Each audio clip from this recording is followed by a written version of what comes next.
ৰোজ এই ৰোজক ইতিমধ্যে তেওঁক মৃত্যু হৈছে এনকাউণ্টাৰ তেওঁৰ মৃত্যু হৈছে এই মুহূৰ্তত দেখুৱাইছোঁ পৰিৱেশটো ৰোজক চাবলৈ এই মুহূৰ্তত লোকে লোকাৰণ্য হৈ পৰা এই মুহূৰ্তত আমি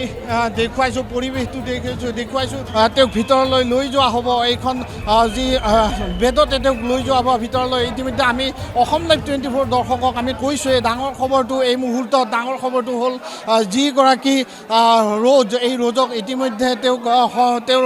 মৃত্যু হৈছে এনকাউণ্টাৰ তেওঁৰ মৃত্যু হৈছে এই মুহূৰ্তত দেখুৱাইছোঁ পৰিৱেশটো এই মুহূৰ্তত আমি দেখুৱাইছোঁ এই মুহূৰ্তত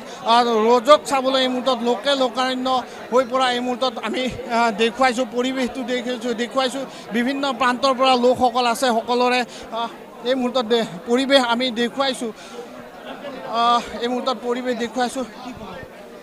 আমি উচিত শাস্তি দিয়াটো বিচাৰোঁ যিহেতু গুলি মাৰিছে এজনক মাৰিছে আমি দুজনক মাৰাটো বিচাৰোঁ আমি সেইটোৱে বিচাৰোঁ আমি বেলেগ নিবিচাৰোঁ যাতে তাহাঁতক ডেথ কৰি দিয়ে একদম মাৰি পেলাই দিয়ে সেইটোৱে বিচাৰোঁ আমি নৃশংসভাৱে হত্যা কৰা হৈছিলে একদম মানে ক'ব ভাষা নাই সেনেকৈ কৰিছে একদম কি ক'ব কি ক'ম মানে প্ৰথমতে ধন্যবাদ জনাইছোঁ মুখ্যমন্ত্ৰী ডাঙৰীয়া অসম চৰকাৰক লগতে আমাৰ নলবাৰী জিলাৰ বিধায়ক জয়ন্ত মোল্লা ডাঙৰীয়াক আচলতে বিৰাট মৰ্মান্তিক ঘটনা এই যিসকল মানে এই মিয়াসকলক যদি আমাৰ বৰ্তমান চৰকাৰখনে দমন নকৰে তেনেহ'লে আমাৰ অসমীয়া সমাজখন শেষ হ'ব আমাৰ অসমীয়া বোৱাৰী আমাৰ জীয়াৰী শেষ হ'ব গতিকে মই এই যিবিলাকে লাভ জেহাদৰ নামত এতিয়াও মানে এই সুযোগবোৰ লৈ আছে এইবিলাকক সোনকালে চিনাক্ত কৰিব লাগে গাঁৱে গাঁৱে সজাগতা কৰিব লাগে আৰু সেইবিলাকে যদি নামানে ডাইৰেক্ট এনকাউণ্টাৰ কৰিব লাগে একদম স্পষ্ট কথা মই এজন অসমীয়া মুছলিম হয় কিন্তু আজি দুখ লাগিছে আমি এখন অসমত থাকোঁ অসমত থাকি যদি আমাৰ অসমীয়া বোৱাৰী অসমীয়া জীয়াৰীক এনেদৰে অত্যাচাৰ কৰিব গতিকে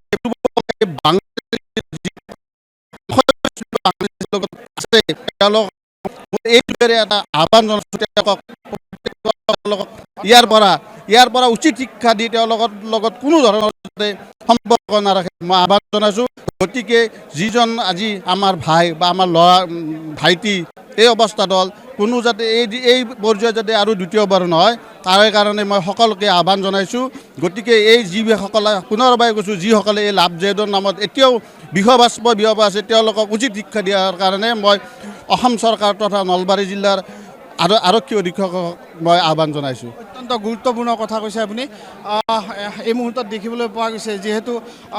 মই কৈছোঁ বিভিন্ন প্ৰান্তৰ পৰা লোকসকল আহি তেওঁলোকে ইয়াতে উপস্থিত হৈছে আৰু সহযোগী এই মুহূৰ্তত দেখুৱাইছে বাহিৰৰ দৃশ্যভাগ এই মুহূৰ্তত দেখুৱাইছে আৰু কিছু সময় পিছতে যিহেতু এই যি নলবাৰী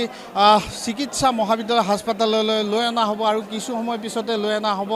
ৰোজক আৰু মই অসম লাইভ 24 দৰ্শকক আমি কৈছোঁৱে ৰোজৰ মৃত্যু হৈছে যি এনকাউণ্টাৰত মৃত্যু হৈছে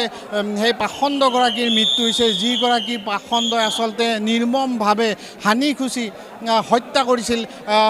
এগৰাকী আছু নেতাক লগতে এগৰাকী নৃশংসভাৱে তেওঁক হানি খুচি হত্যা